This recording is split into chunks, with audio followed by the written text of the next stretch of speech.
Oba Ewuare II is about now to address a world press conference on the controversy surrounding the return of certain artifacts. And let's take you live.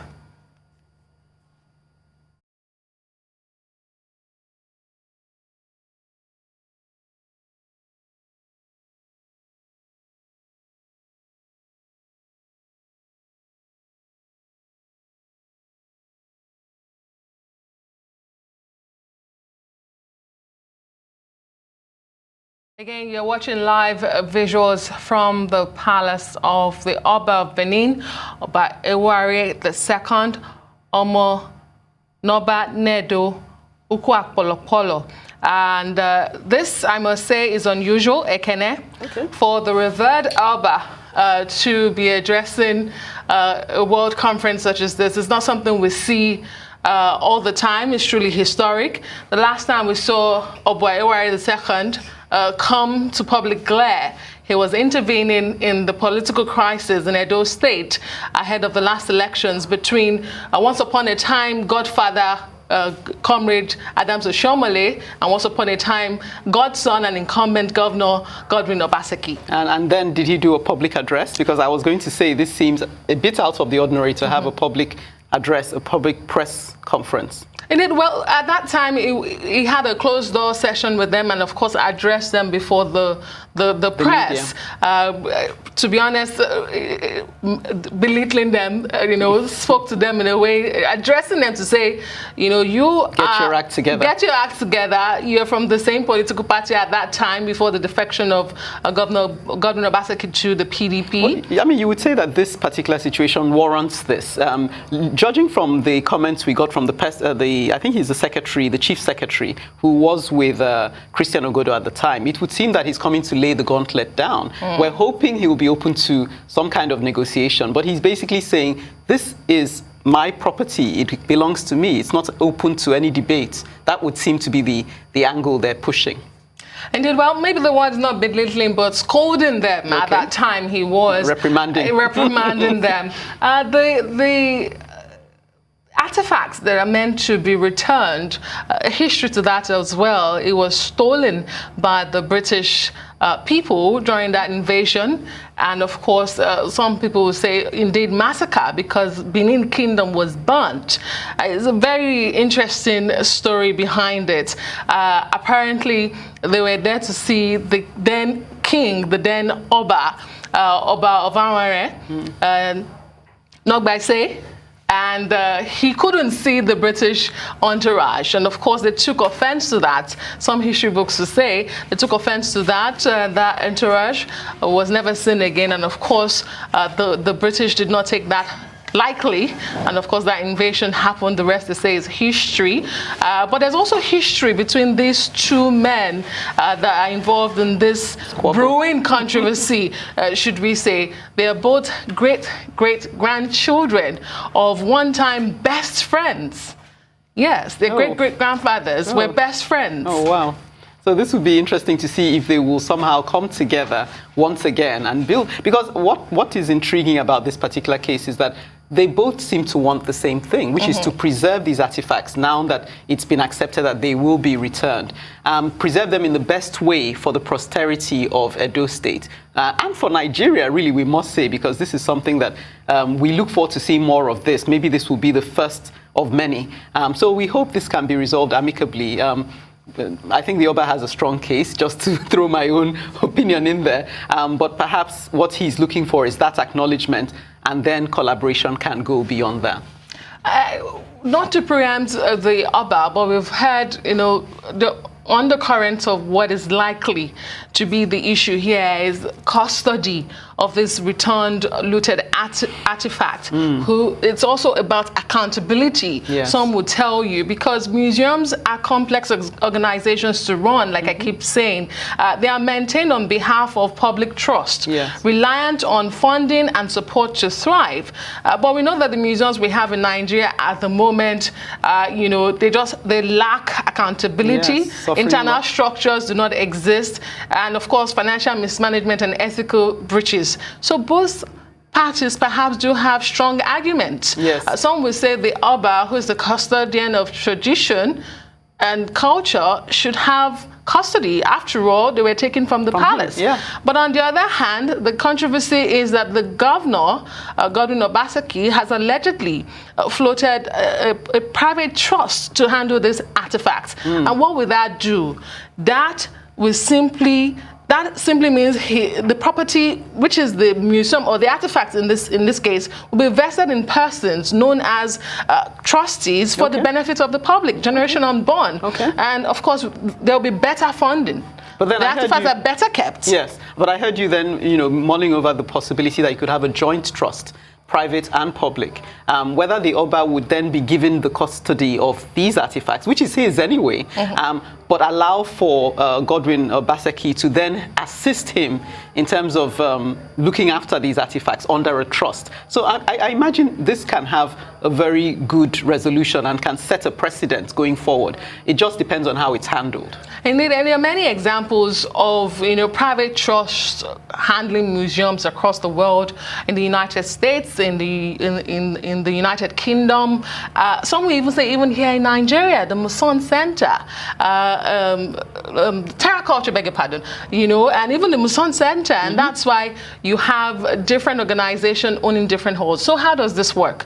There's a board of trustees who, of course, ensure that the finances put into that trust is used for the purpose it is set for. Okay. In this instance, so to ensure there should be accountability, and that's the essence of it. How do you ensure that everyone is on board? That is why the governor, should he go ahead with this alleged private trust, must ensure that the interest of the royal family, of course, is put into account. Yeah. And that means that the royal family has to be given, has to be brought on board when it comes to that private trust. Yes. So some would say it's a win-win for everyone. Yes. It just has to be that meeting ground, that middle point. Yes. But let's wait and see to hear what the Oba has to say. I think that we can now go live to the palace.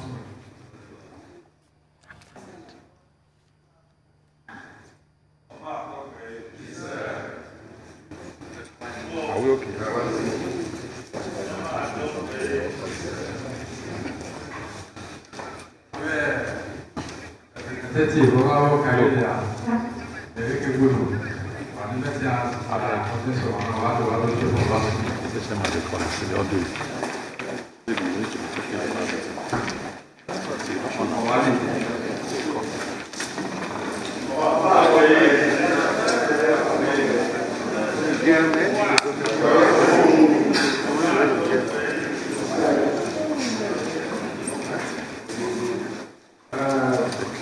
Members of the Fourth State of the Realm, for your information and record dissemination, the group that are known as Okairi. They are representatives of the youths in Benin Kingdom. We have a lot of them outside. Because of space, so these are those that are representatives. So it is better for us to know who this group of people are.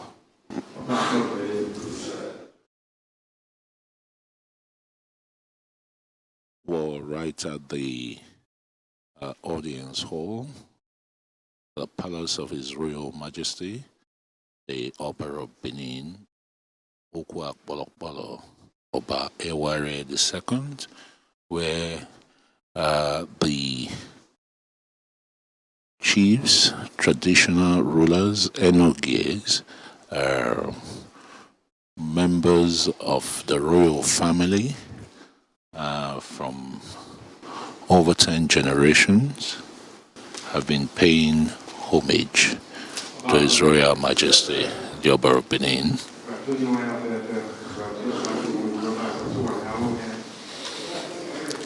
These are some of the courtesies to His Royal Majesty, the Oba of Benin.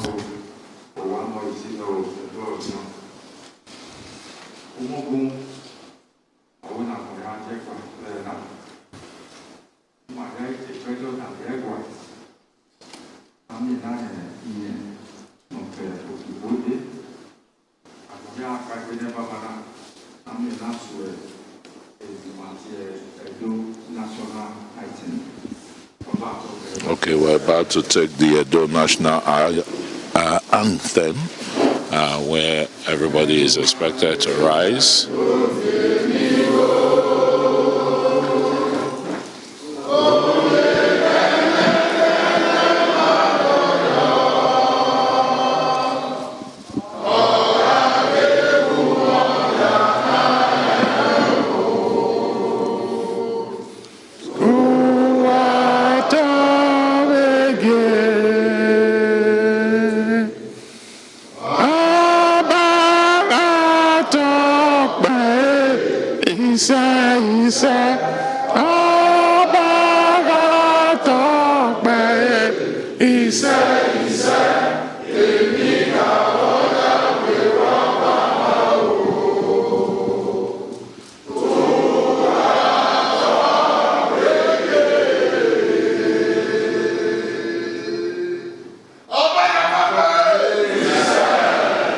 That's the Benin national anthem you've just heard, or the Benin anthem, which of course has some praises, eulogization of His Royal Majesty as well.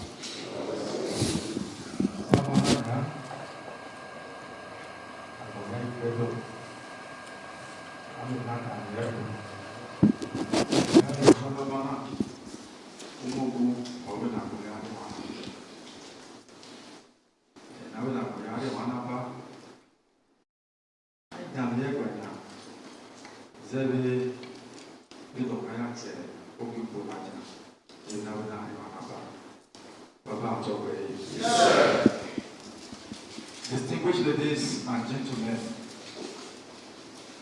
we are all here on the directive of His Royal Majesty of Monoba Nedukwa Kolokolo, the great Oba of the great Benin Kingdom. I would like to implore all of us to please put our phones on silence, to be very attentive and receptive to whatever reason that we are gathered here today for the instruction of Majesty, which will be coming from the throne. Well, the Royal Majesty, the Oba of Benin, is going to address the chiefs, traditional rulers, royal family members, the Eniges, in Edo language over the issue of the repatriation of Benin artifacts that were plundered during the invasion of Benin Kingdom in 1897.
While His Royal Majesty the Oba of Benin is opening his speech with some prayers to God and our ancestors, and he welcomes everybody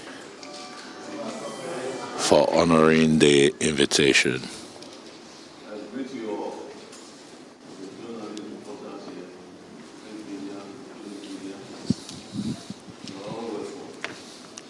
About talk by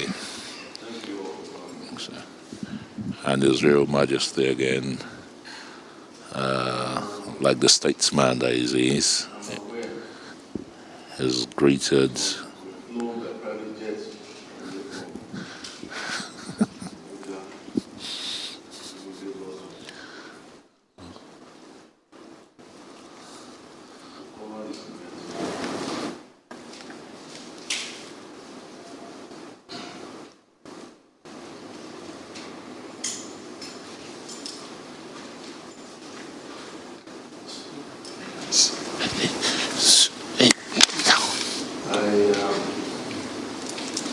Thank your respective bosses.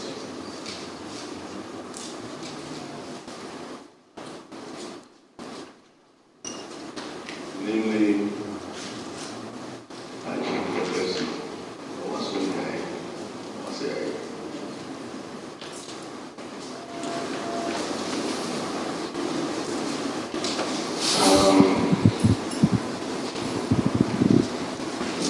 Bruce, who is also here. The Prince Nduka Badula is also here.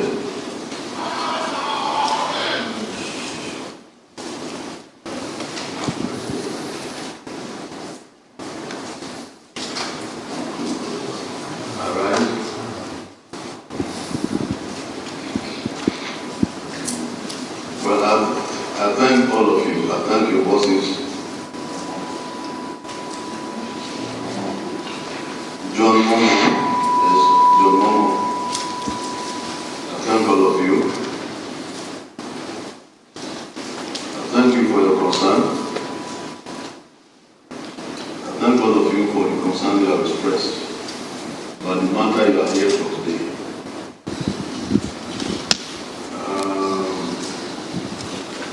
And others too numerous to mention.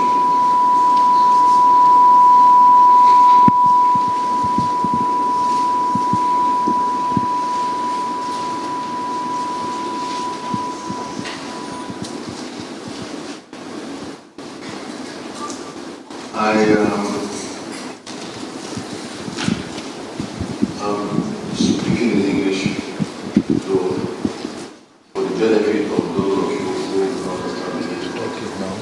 I'm going to address my chiefs first in Benin language.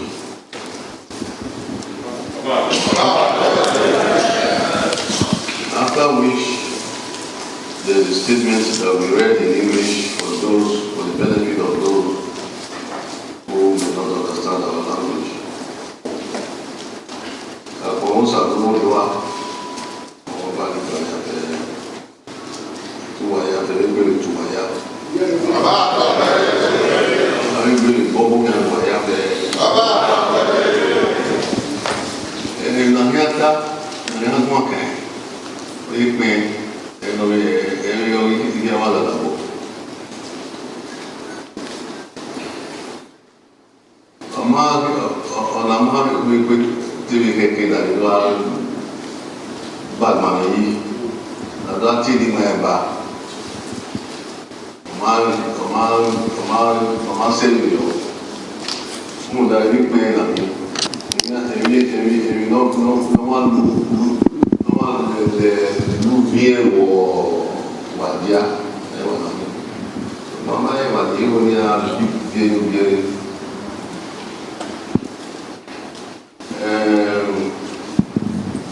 You're watching live visuals from Benin City, the Edo State capital, Oba Eware II addressing his kinsmen in his language there.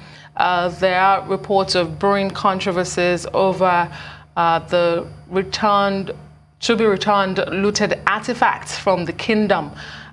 Reports suggest that the monarch would prefer the artifacts to return to where they were stolen, his palace. Yes. At that time, it was his great-grandfather ruling Benin Kingdom. Yes, and his argument would be that the artifacts belonged to his great-grandfather, and so if something is stolen, then it should be returned. As his secretary stated emphatically, it should come back to the original owner. We would love to hear his final statement on the matter and maybe look forward to hearing if he's open to some kind of collaboration as regards his custody. The custody would be his, but as regards the care of the artifacts and how the artifacts are to be maintained and looked after and in what building. So these are maybe issues that will unfold in the days to come, but perhaps based on what he says here, we'll know how likely such a collaboration will be going forward. Although the Oba is speaking to his kinsmen in his language at the moment, he's promised to address the press and, of course, the world in English when he's about done with his kinsmen. One takeaway from this, Adeswa, is that at least the world and Nigerians will remember again how valuable art and artifacts are to us, and perhaps we can go back to the origins of these artifacts and begin to reevaluate, our own estimation of artifacts to begin with, because some have said that the neglect of some of our museums to date perhaps seem to speak to our lack of appreciation of the things that others seem to value more than ourselves, such that they have held on to it for so long. But perhaps this debate that's going on will remind us once again that artifacts have an intrinsic value as regards our identity, as regards our past history. So perhaps those conversations will be reawakened again.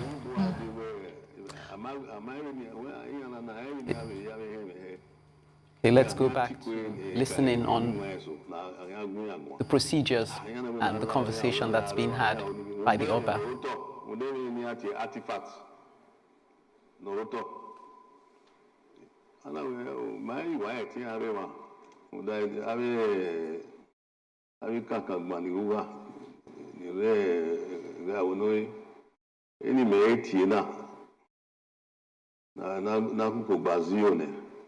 Ya da do na ya ya na ya ni tu ne ka so ne ba ni ma ero wa ya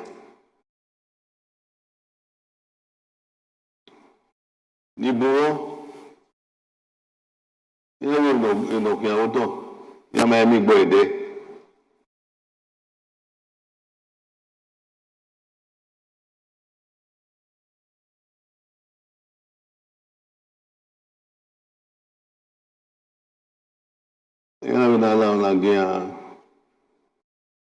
na gia arriva.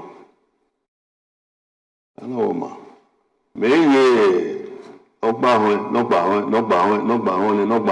bahone. Ovuyane. Why really social media agina? Ona. E chief do pesi won. Jomomo ho ero ni oni ke wa phone wa ade.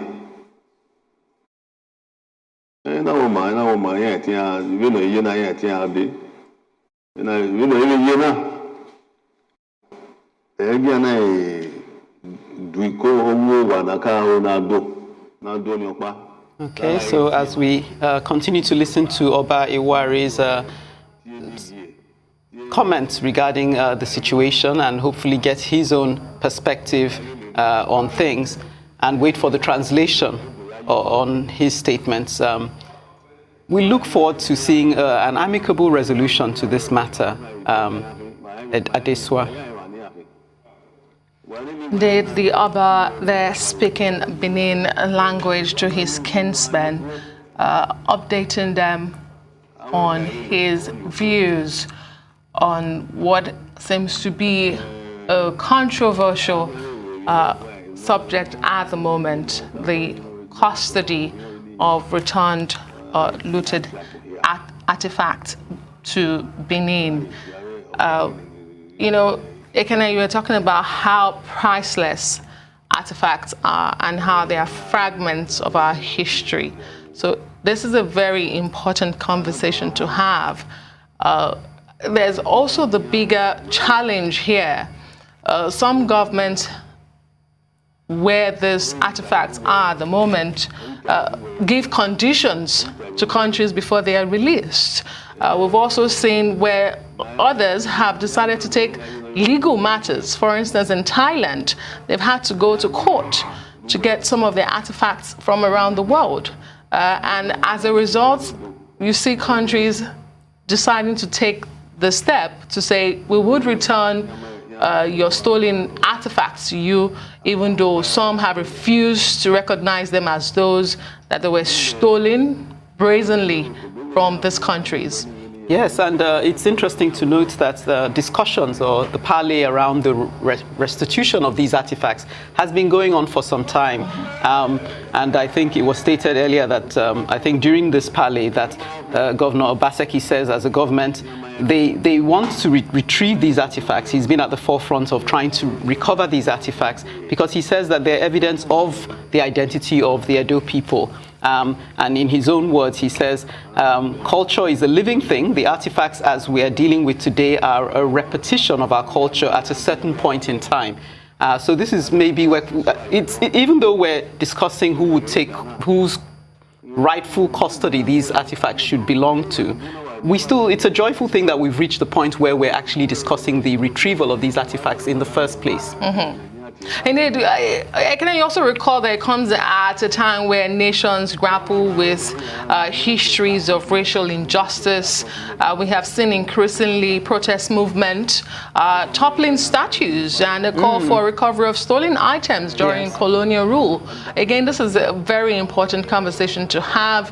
We are yet to hear the federal government comment on this, although at the moment we do know that the Governor Godwin Obaseki and the Minister of Information and Culture, La Mohammed, are presently in Germany. Oh, good. Having conversations about, returning these artifacts. Yes, and some of what has been said, at least that's been documented, is that that they believe the collaboration should transcend not just to returning the works, but also to understanding the significance and meaning of those works from our history. So clearly there's more to just who will take ownership of these artifacts, but also in educating the generations to come about a part of their history that they may have lost out on due to the absence of these artifacts on home soil. It also speaks to the condition of our existing museums. Where do we keep these priceless treasures, these cultural treasures? How would they be kept? How have they been kept? The ones we have, how well have we kept them? And then, so conversations around that as well. There's the debate for conditionality to say these countries cannot preserve these artifacts. Talking about the countries of host at the moment, saying we have kept these artifacts better. We only want to return them back to you on loan. There are several conditions depending on the country you're looking at, because we feel like we have kept them better because of how the materials they're made out of. So again, it calls the question: what museums do we have? What's the quality? How efficient are they? Are we, having that conversation? How important truly are these to us? Is it just about having the artifacts back? What do we do with them when they are back? Yes, I know some have been very passionate about arguing from the other perspective to say, well, they're ours. Let us have that conversation. We won't have you who stole them from us. Tell us how to. But having said that, there's a statement here that I'm looking at, Dr. Andreas Gorgen, who from Germany, the German side, who pledged to collaborate with, the Edo state government and the monarchy to organize joint skills program and explore archaeological sites and ensure the retrieval of objects. So they're looking ahead to some sort of a cross-border collaboration to preserving these artifacts and also to building up some kind of value system among those who will be in contact with these artifacts to appreciate what we have. It's ironic, really, because Shaitan did a piece on museums recently, and it was ironic to note that the person who was managing a certain museum was a foreign, well, you could say resident, and he seemed to be able to tell us more about our own history and our artifacts than maybe some of us would have known without his maybe taking that interest.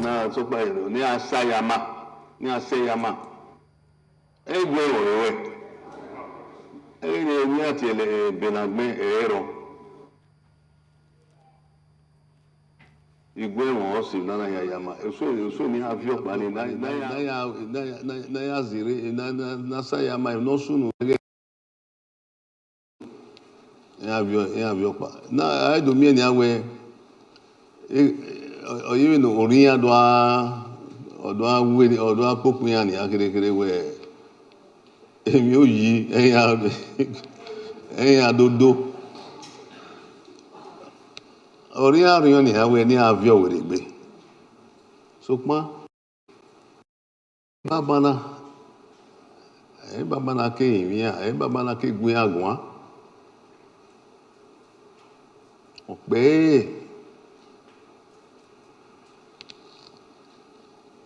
ẹ̀sọ́gbọ́n náà méjì mẹ́rẹ̀ fi gbé àgùn adẹ́rẹ̀ wẹ́ iná yí pẹ́ ní àdó agbèrègbè náà dò kí ẹ̀ wà dóge náà ẹ̀ má ti fásì náà ẹ̀ náà mi wà máa mi gbọ́ ẹ̀dẹ́ wọn náà wà ká yà ká mùrì ní ọ̀bíà ẹ̀ British rà náà yà náà mùrì wáyà ẹ̀ náà ẹ̀mí ọba yà wáyà 1938 ake vieux wèrè gbé kéré lórí dè dín àṣẹwọ́ wa náwó náà mú wèrè gbé lórí dín àníyẹ sígi yàwó ni yàwó ẹmọ ní gbé. Well, joining us in the studio is the Rice business analyst, Rotus Odiri. Rotus, Eken and I have just been having a conversation of how significant this is for not just the Benin people or Edo people, but Nigeria in general. Return of artifacts, Rotus Odiri. Your take? Okay. Yeah, so it's pretty interesting. What's really stands out. Everyone's got to read the front page, the article in today's This Day. Essentially, with Governor Obaseki wanting to have the trust, put these items in a trust, and the Benin monarch saying no, it needs to come back to the origins where the Europeans looted these items from. This 1,310, I believe, of these artifacts, and so the monarch, I believe, they've got a point. If you know, I can imagine. Is Boris Johnson the prime minister? But imagine the mayor of London trying to argue with the Queen about artifacts that were looted from the Buckingham Palace. Where would they go? Would you want to put them in a trust elsewhere or return them back to the origin? So it's a very in-depth article here that really touches on all the points. I understand Lai Mohammed was in Berlin yesterday to speak with German officials about making sure that they get them back. So. It should go back to the palace. Matter of national interest. Exactly. Yes, exactly. I would like to think, but I look forward to seeing how this situation evolves. I would like to think it's just a matter of presumption and maybe procedural issues rather than denying the fact that the artifacts truly belong to the monarch, because I think that should be a clear enough point to make. So maybe the preoccupation now is when the artifacts come back, how can they be preserved and looked after? You know, in what way can we have a collaborative effort at ensuring that they're well preserved in a way that ensures the posterity of the particular history they document? And they should be monetized. I mean, that's my angle. They have to be monetized. As in tourist visits, as in everyone gets to see them. They definitely. So I think that's, and if you check out the This Day piece on this particular matter, these artifacts, if you think about the exchange rate and what they will be valued. In fact, I understand, according to the article, that the German government is going to make a 4.5 million euro donation to the Edo Museum of West African Arts and Culture project to be built in Benin City. So I think that's part of that's where the motivation agreement for the governor is coming from with respect to trying to get that private trust put in place. So the value, I think, is what's causing this this back and forth. But again, considering, what's the word? Is it conservatorship? Considering the origins of where they were taken from, I think the monarchs got Winning argument. the monarchs got the argument. But I guess Obaseki is trying to wheel and deal with respect to getting that private trust set up. And, you know, what we're talking about, the value that these artifacts will bring, because these countries where they are on display in public museums. They're generating monies for the governments where they are. And that's why some people have said, you know, the bigger fight here is not just only to have the artifacts back, but to even take that step forward to sue these governments, because you made money from the artifacts. Okay. How about you pay us for the damage, even though the compensation can never be enough? This is history being stolen. This is tradition, culture. You took away from the people forcefully. So there'll be no amount of compensation. However, we do know that you made monies from these artifacts.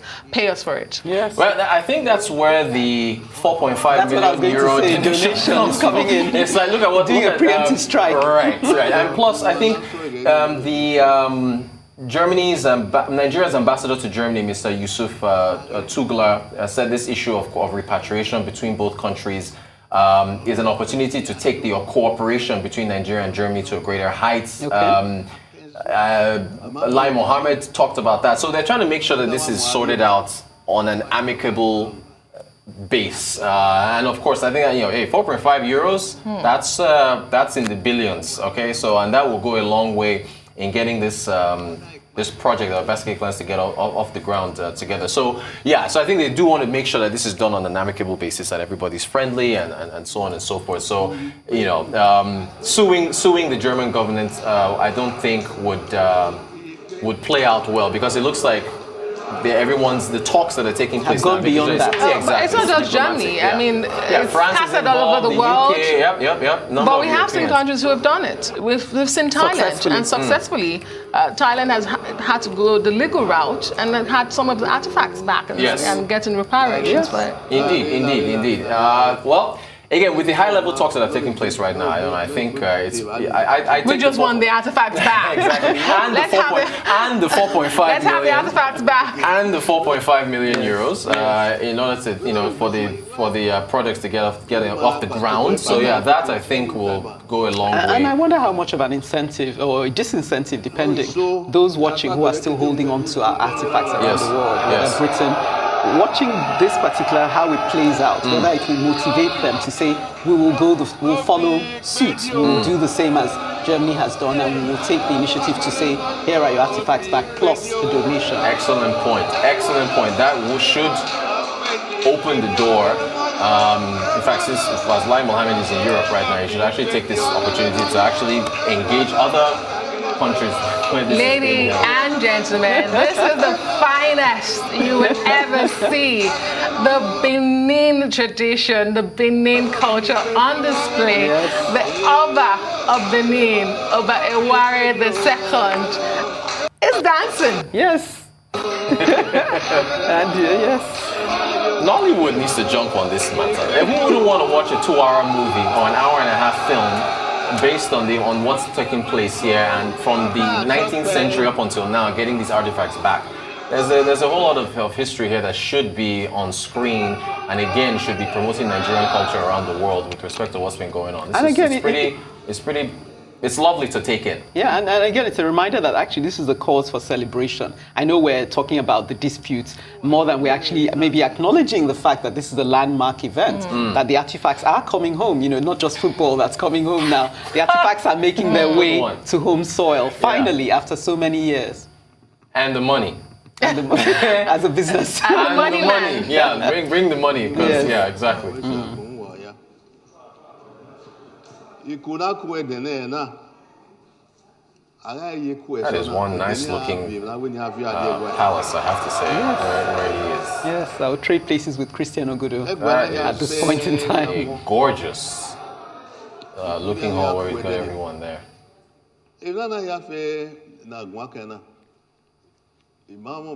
Okay, so he's still, of course, speaking in the native tongue, but I do hope that things move quickly from this point on, because you've gotten the royal family involved, you've gotten high-level government officials involved. This has reached the highest levels of government, Minister of Information and Culture involving the Europeans. So at this point, Yeah, we've got to see some progress within the next few days. Hours even. Yeah, right. So we should. We definitely should. And you know, tourism. Earlier, I was talking with Bode Oshoshimi about with the UK opening up, reducing travel curbs from the amber list cities and so on and so forth. Travel bookings spiking, Immediately, right? yeah. Nigeria, when you think about all the economic touch points and metrics that can be used to boost FX, foreign exchange, this is what you're watching now. I mean, look, who wouldn't want to tour the Oba's Palace and pay a entry fee to look around? I mean, look at his throne. Yes. I call it a throne. Look at where, it's a throne. It is.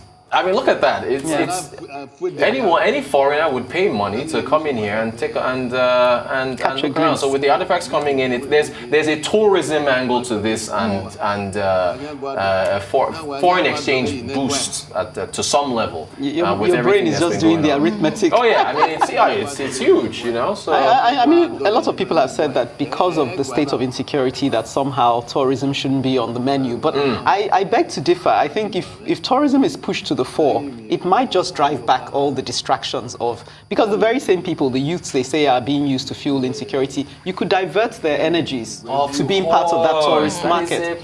Excellent point. The tourism dollars this is the opportunity of what it is that you're losing right now should be an incentive to depress insecurity, so you can get more people. This is summer. This is July. People are traveling. Yeah, Kenya is looking for the Masai Mara, the wildlife there. Kenya is looking forward to an influx of Europeans and Americans coming in to come and take travel tours there. So we definitely want to take advantage. Hey, you just said business just now. Did you hear him? I just heard him say business and companies. I think it's reading your mind.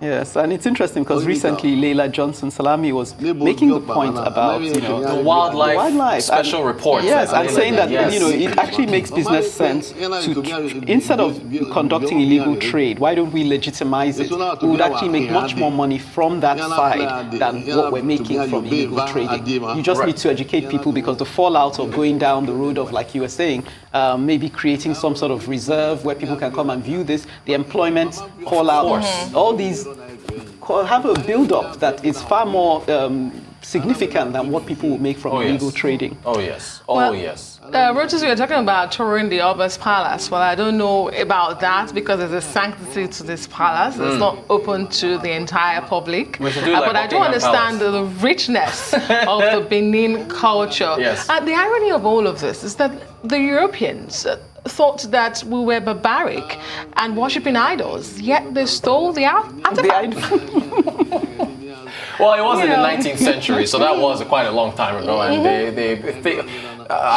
the perception of Africa at that time were, of course, very backward. The way they viewed us. So, of course, like you said, they viewed us in a backward manner, but they wasn't backward to steal our values, right? So that, of course, that definitely has changed. I do like the level of engagement with Germany, though, on a diplomatic level, and so that tells you how far things have come and where things are going. So again, I really, really hope that this. You see, saying it now, I kind of now see the argument that Governor Obaseki is pushing with the trust and all that to put the article. I see that, but again, it's the monarch. The prevailing argument is with the royal family. Yes. That's where the prevailing argument is, and I still think that that's where you can still, despite the private sector participation and what can be gleaned from the artifacts being on display, the monarch still has the powerful argument here. And who's to say the monarch may not resort to establishing a trust himself? If you speak to him in a way that makes sense, he may say, well, I'll set up a trust. As the owner of the returned artifact. Yes. Exactly. Stolen artifacts. Yes.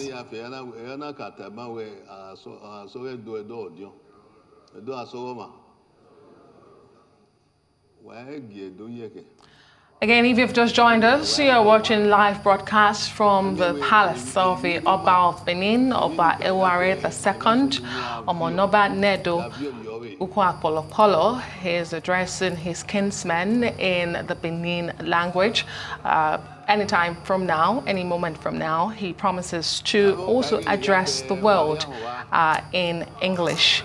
We're waiting for that to happen, but we do understand this has been called regarding the proposed return of the looted artifacts from the kingdom many years ago. Nobody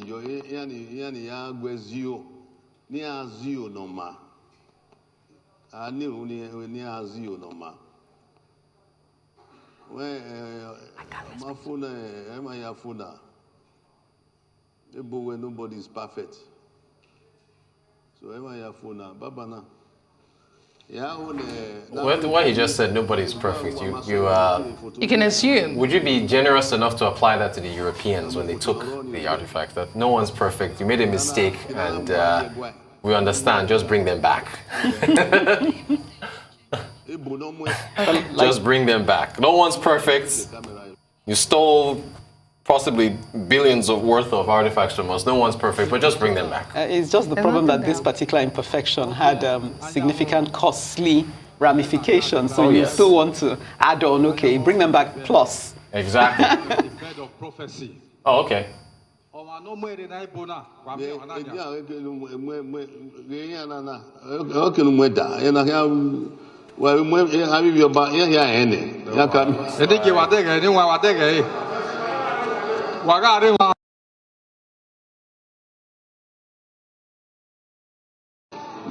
Mark Walker.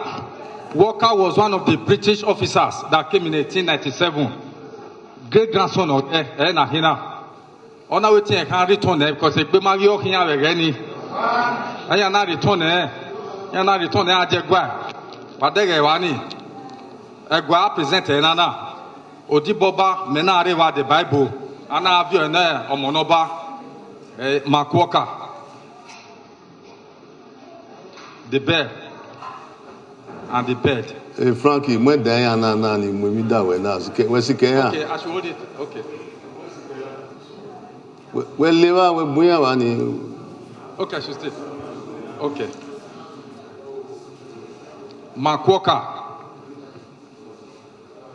presenting the broadcast of the bed of prophecy and the bell to the Oba of Benin, Oba Erediawa, 2012-2013, very recent. 2013, to be very precise. We were all witness to it. It was not taken to anywhere else.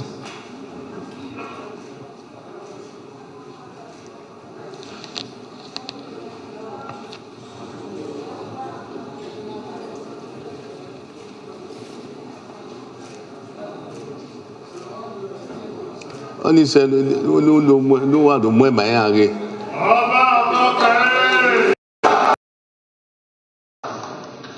I will be about Nimaka, Nimari, any of Mionania. Nene, Wariva, Wayaga River. Nene, Wetamiania, where Nene, Numufu to Emaya, Owa Muladiana, Messicana Wodo. No, Mulari, Yotani, die, we are to Tali Legia. I am only, no picture ba. Namwa Jagua, Ewa Nahina. I go no Roy Nahi. Why Jerry Depney, Umuguna when I wig it. And now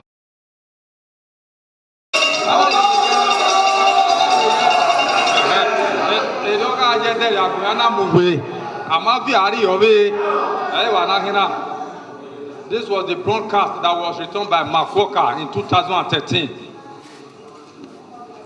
When there no one in Frank. When there is no one and now.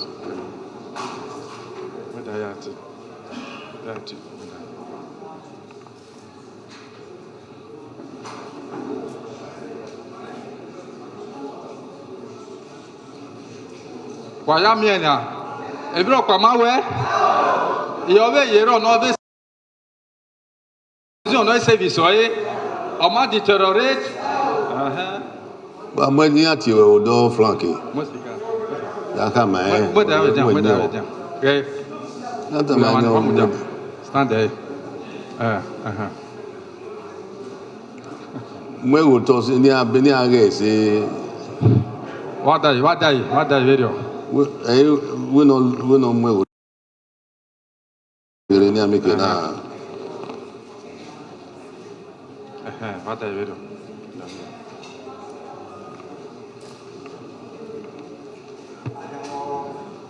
And the bell of prophecy, and the bell. Okay. Yeah, there you go.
Madame Yagwai.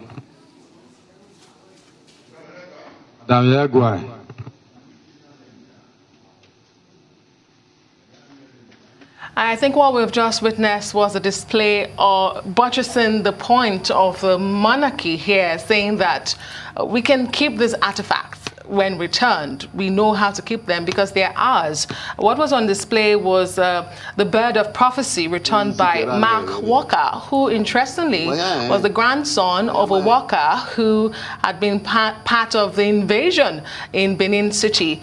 He also returned in 2013 the bell, like I said, the bell of prophecy, and of course and other items there to the Benin Kingdom.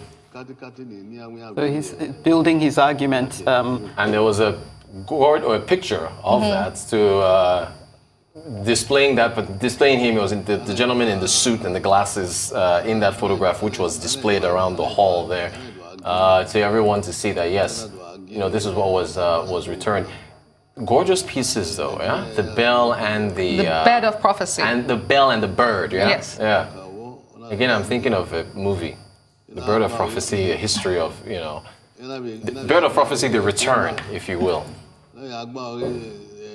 He's got so many artifacts surrounding him. Even to his left, you'll see a mini statue there.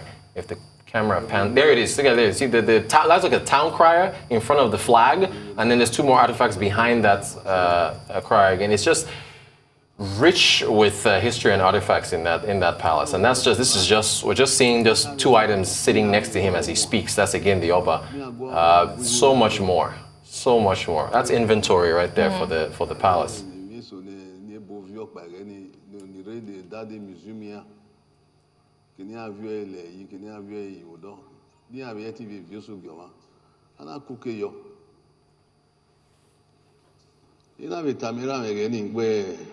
Anyway, yadi kina give na carry ba no kwa give na mo akpe Nigeria yo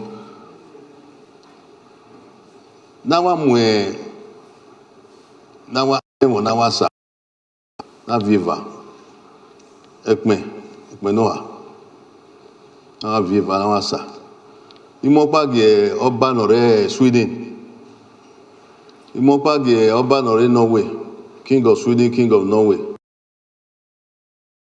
Queen of Denmark. You get the way so my Finland yeah, obere wa we na gbali na ho ni e ana do see you ni. So kuma I be woni ne be si ba na be gbin agbon. I became up by Anna is Okario Baby, Nigeria, Ahiai, you can you. In a bachanaro, Nibune, Ebo Igwe Nigeria Gua. Yanam Nigeria Buru, why? Yam Nigeria Buru. Yaquin Supa, Yana to give my na dole emi Nigeria yi ma emi Nigeria polose na do na ari ewo agun you know na here o ma re pe Abacha ni no mo afi eme no we gi ma ya na ya gun edole ya yi wa we pa ai ke wa pa ana ari Africa ni ati Angola. Okay, no concern, no kind ati na ma bo defio wa. So my we ke wa yana gbe we game again oge ha. Igba ha.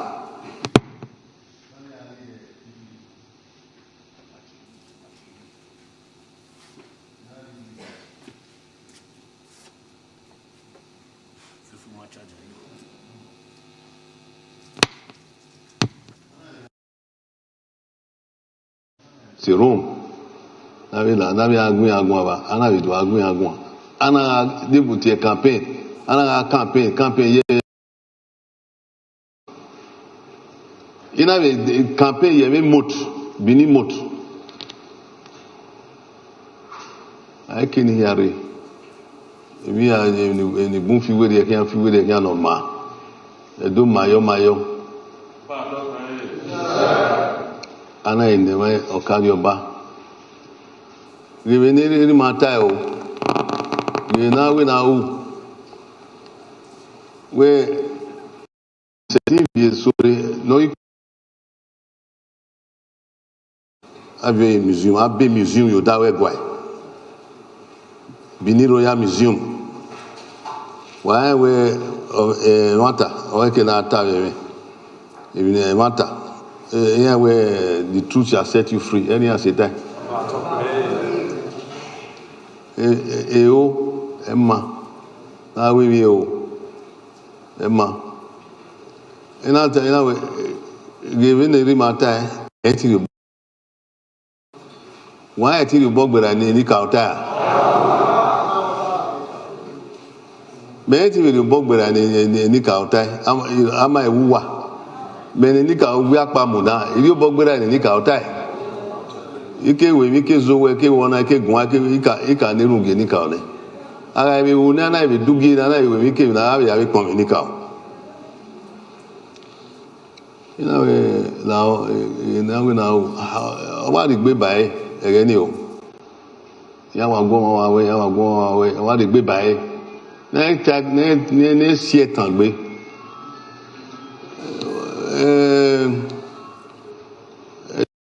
ya okikiri me ado ahimi obi we Okarioba ebo na aze collaborate with the palace when am we nani ana wa collaborate with the palace me na ahe ni me no collaboration of ina but imami ropa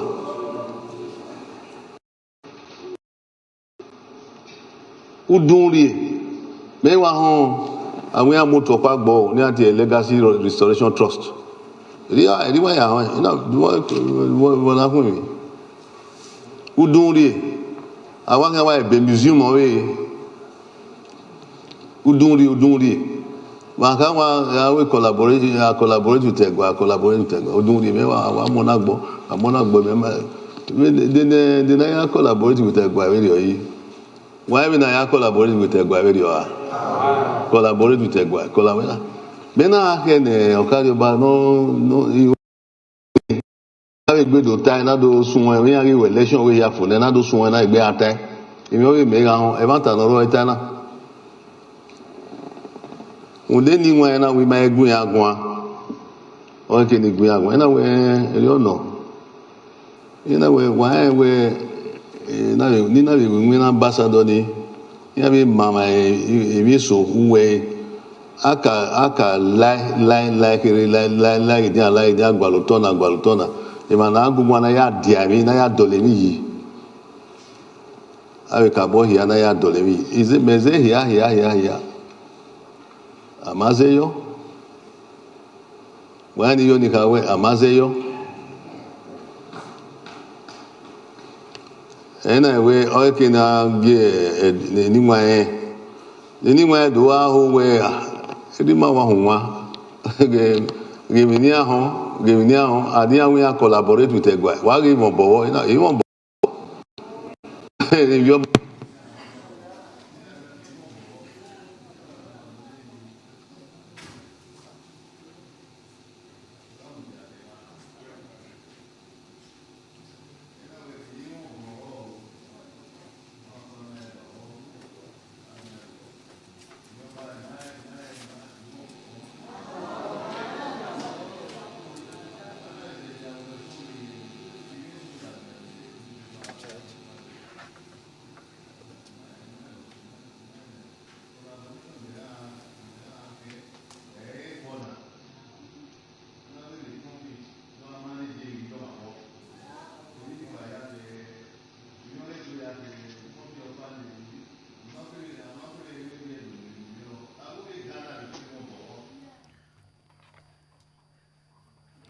You're still watching live broadcast from Benin City, capital of Edo State, to be precise, the palace of the Oba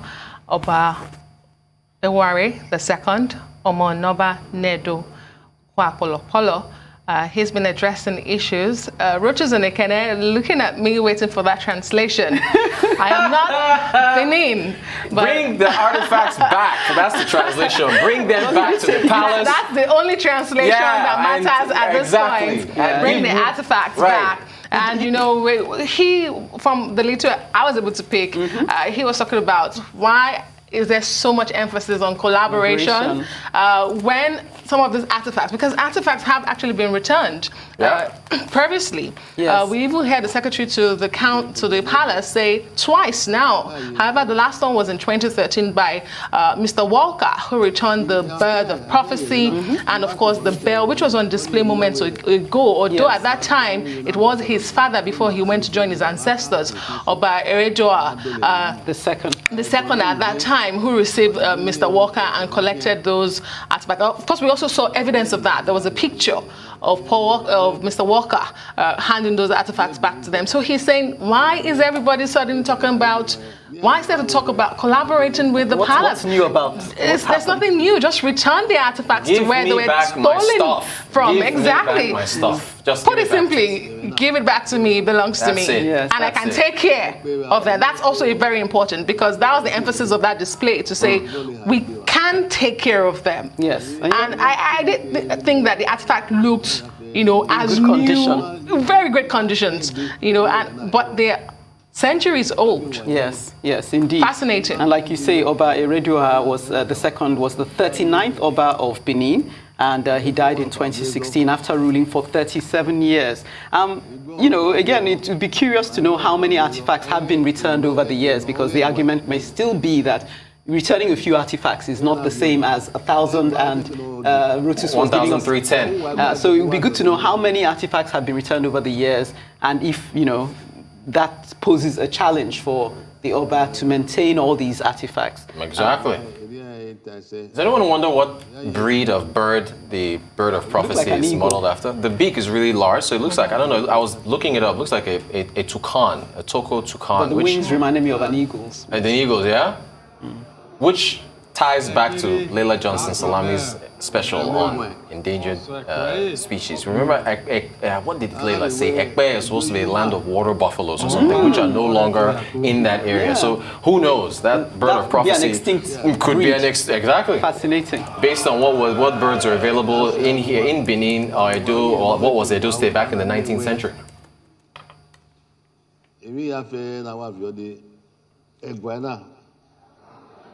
I can't get over his throne. That is a lovely looking throne. ahia sene akabo wa ahia imani bun ahenwe mani bun waro ni kiegbeyo veni aho ibude iyo ni agwe ariobaze maso ni agwe ariobaze o no makeke no ni pena ena weta nirune okarioba no ebanwe de wani ni ma mi ke na nirune ne mi ke na amane sayo so wani na mwero for so ma ayedogu wa ya gwan ni wa ya ho ogba no rema no ma nerema wa no ho tami no ma ho no for the benefit of those that didn't understand our language, I have a written statement in English which have mandated the Iyase of Benin Kingdom to read out on my behalf. I don't understand Benin and in diaspora everywhere. So there's a short statement, but I've explained a whole lot to my people now. I think I can go and sleep well because I've left the matter in everybody's hands.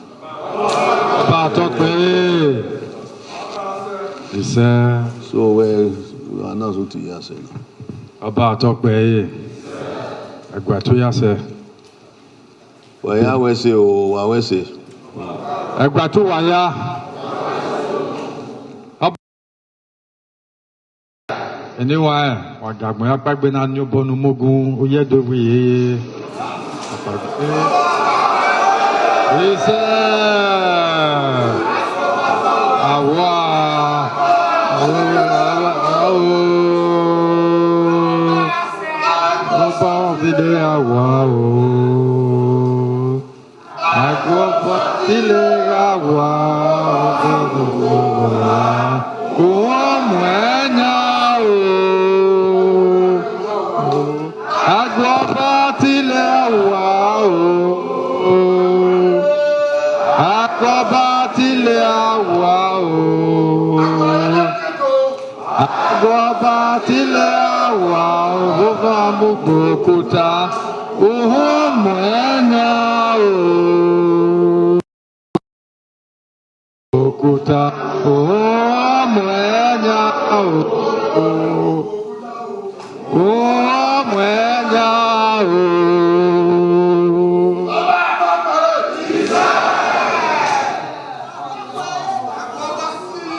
No, not yet. One for the press. Ọba àtọ́pẹ́ ọba àtọ́pẹ́ ẹgbà tó yọba nípò ọwà tó tà. When the press yà dé dáwọ̀ ẹ̀ when the harry kenya ni yé ni. Gentlemen of the press.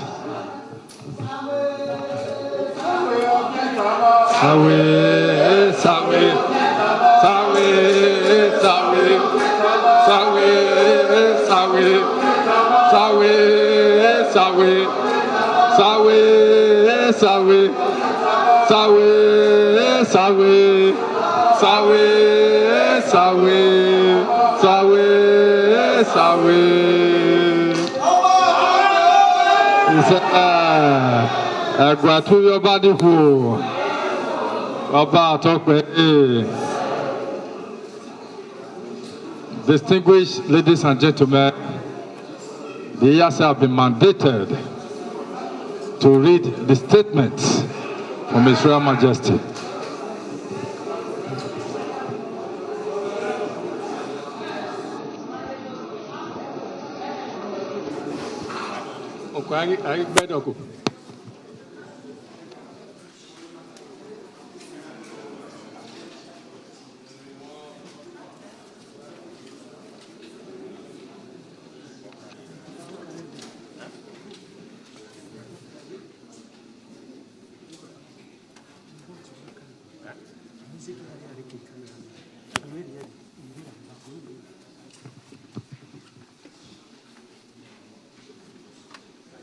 This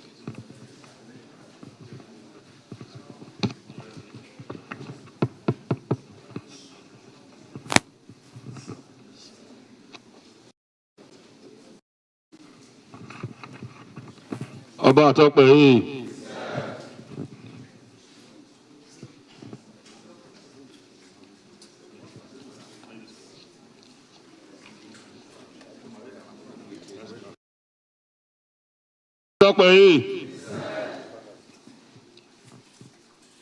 This is a statement at the meeting of His Royal Majesty Omonobanedo Ewuari II, Oba of Benin, with palace chiefs and Enigie on the repatriation of the looted Benin artifacts.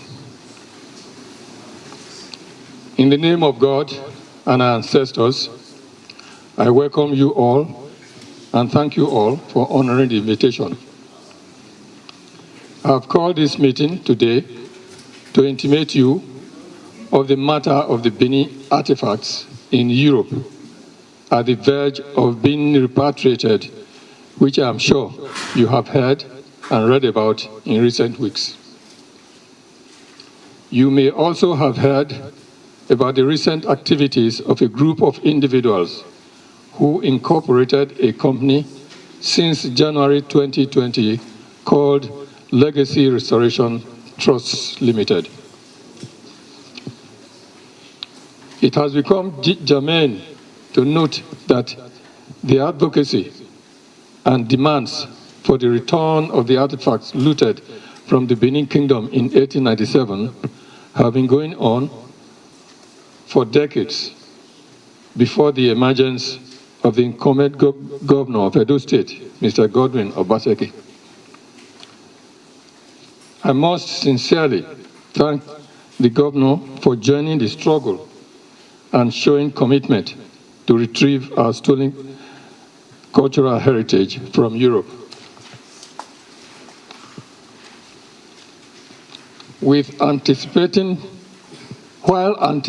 the return of the looted artifacts from Europe, I want to note that attempts to divert the destination of the right of custody of the artifacts is not in the interest of the Benin Kingdom, to whom the palace of the Oba of Benin provides leadership. The looted artifacts awaiting repatriation from Europe are the cultural heritage of the Benin Kingdom created by our ancestors and forefathers within the traditional norms and rights of the kingdom. They are not property of the state government or any private corporation entity that is not a creation of the Benin Kingdom. The right and only legitimate destination of the artifacts to be repatriated, as already pronounced by my father, is under the aegis of the Benin Royal Museum that will be sited within the precincts of the palace of the Oba of Benin, from where they were stolen. And also the property, and also the proper traditional institution that is also the custodian of all cultural heritage of the Benin Kingdom. The palace, therefore, strongly advises that anyone, group, organization, or the government, national and international, that is dealing with any organization or artificial group in the process of returning the looted artifacts from Benin will be doing so at their own risk against the will of the people of Benin Kingdom. There is no alternative native authority or custodian of the cultural heritage of Benin Kingdom outside the Oba of Benin, as constituted by the Royal Palace. I do not believe that the motive by a privately registered company, the Legacy Restoration Trust Limited, and the purported establishment of a Edo Museum of West African Arts, MOA, are in consonance with the wishes of the people of Benin Kingdom. It is pertinent to note that shortly after my accession to the throne, I had several discussions with the governor on the plan of the Benin Royal Museum, and he expressed his readiness to work with the palace to actualize this laudable wish of my father. I made efforts and acquired additional plots of land from different families within the Adesogbe area near the present-day palace for this purpose. I was, however, surprised to read from the governor's letter to the palace, where reference was made to the fact that a new museum to be known as MOA is now being proposed, which will be funded and executed through the vehicle of another body now referred to as Legacy Restoration Trust.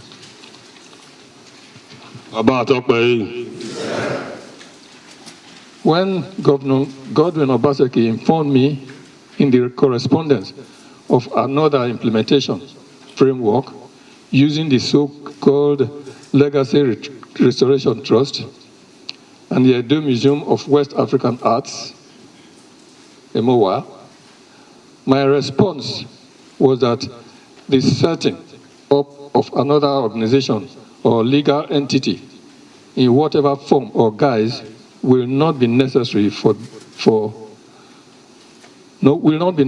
nor acceptable. I informed him that Obaewa, the second foundation, has been registered with the CAC and has worked out a framework for not only receiving the artifacts, but also building a modern structure, the Benin Royal Museum, within the precincts of the palace. And that land has been secured for the building of the Benin Royal Museum under the supervision of the traditional institution. But for reasons best known to him, the governor has gone against the understanding given recent events. As a matter of fact, the people of Benin Kingdom and other stakeholders, especially the Benin Dialogue Group, has at different meetings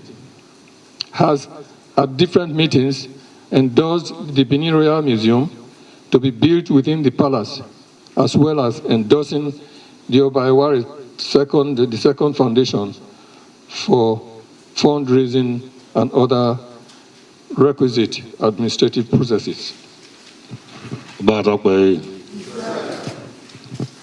We wish to use this museum, we wish to use this medium to call on the federal government to take custody of these artifacts on behalf of the palace until the Benin Royal Museum is ready for their collection. Under no circumstances should custody of our age-old artifacts be handed to any privately contrived entity like the Legacy Restoration Trust.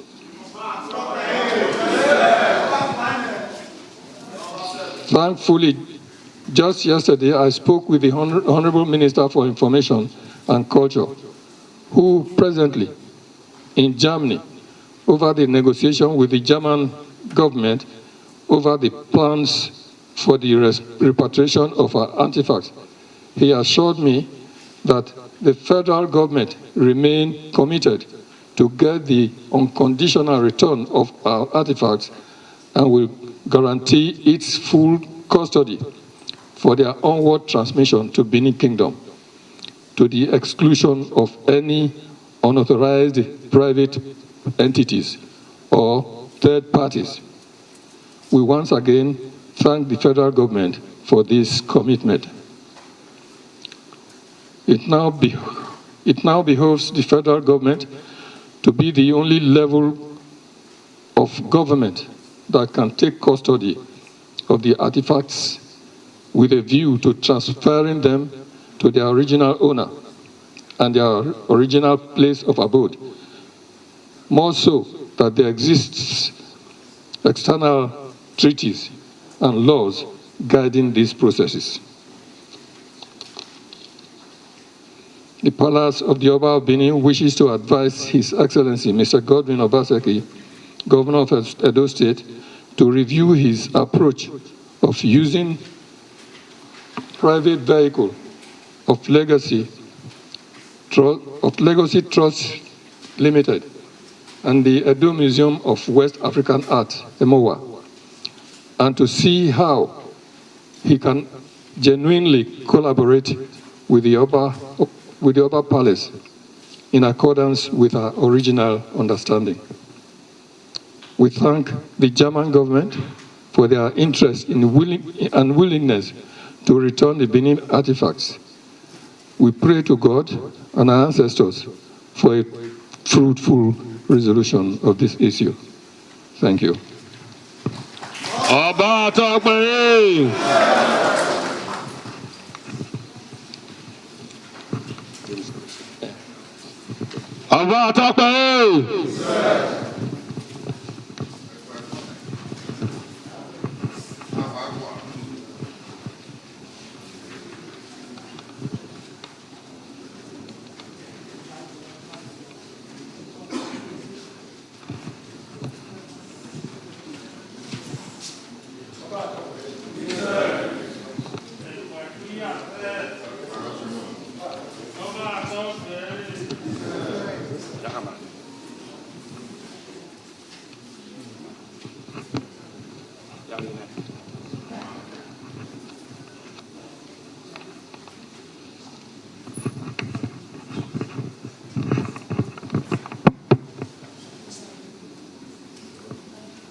Abatokwe Agwatu Yase Agwatu Niwa Agwatu Yoba Awoka Wenigi Awigo Heya Fefe Naginati Awoka Gilea Agwatu Waya no iso egbe baba na nia ara enonya oba egbe na ogun re baba na awe ma wana na wa una ogina na wadona obi wa be ge be kini ejibodoni ona izo ajegwa we da paseyo enabled a one-on-one interview with the Oba of Benin, which is very rare. And that paseyo ne babana. So, I had a phone senior ne Arise TV, another crew, members of the crew and Rewana, with media houses here, now may now get one-on-one interview with the Oba of the Great Benin Kingdom. Ike Kiwani with no heke about Okwe. Yes, please let's proceed.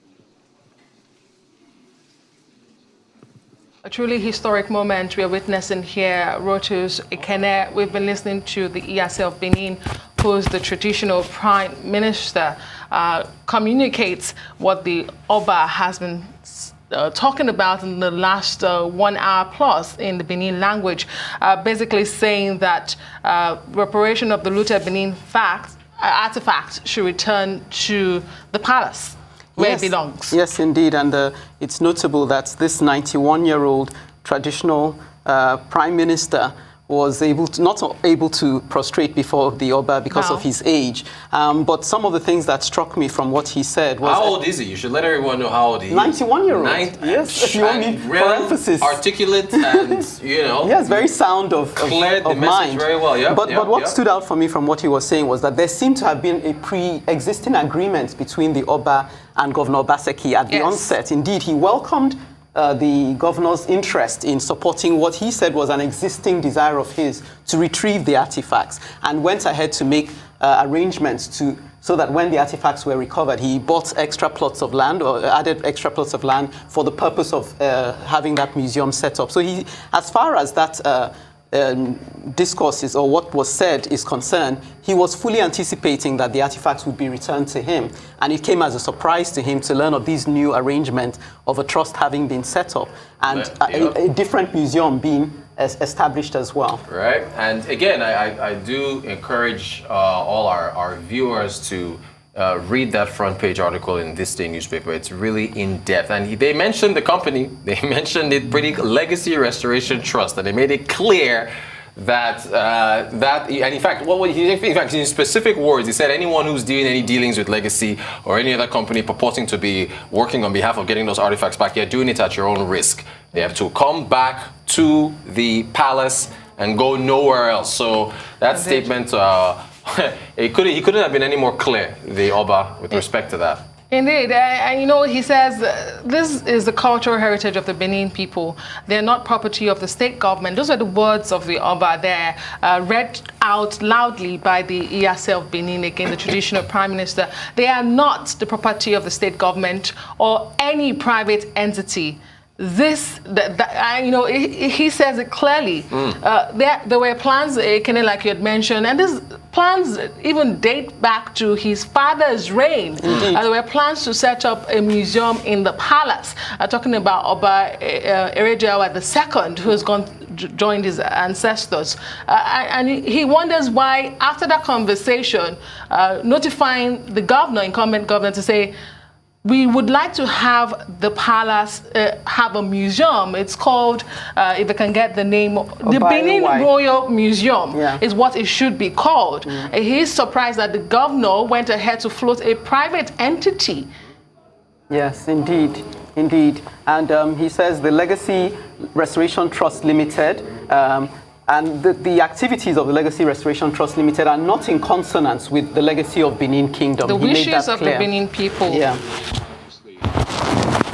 Let's return now. We are having the very rare, historic one-on-one interview with Rise News and the Oba of Benin. And that's Christian Ogodo. Have the honor and privilege of having a one-on-one interview with His Majesty. Your Majesty. But this is no longer one-on-one with everybody here now.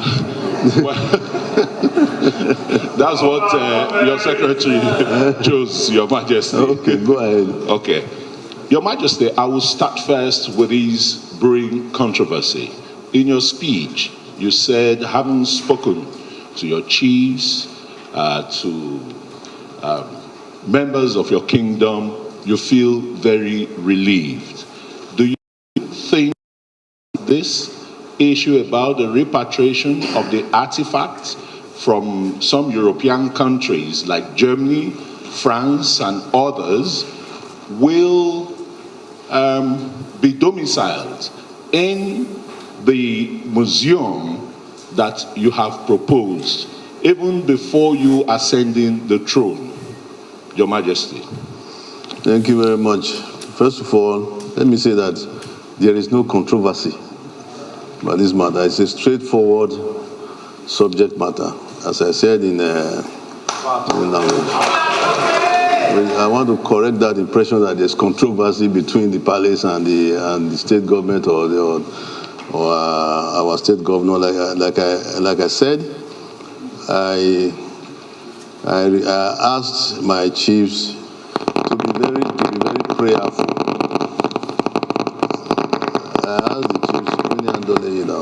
I asked the chiefs,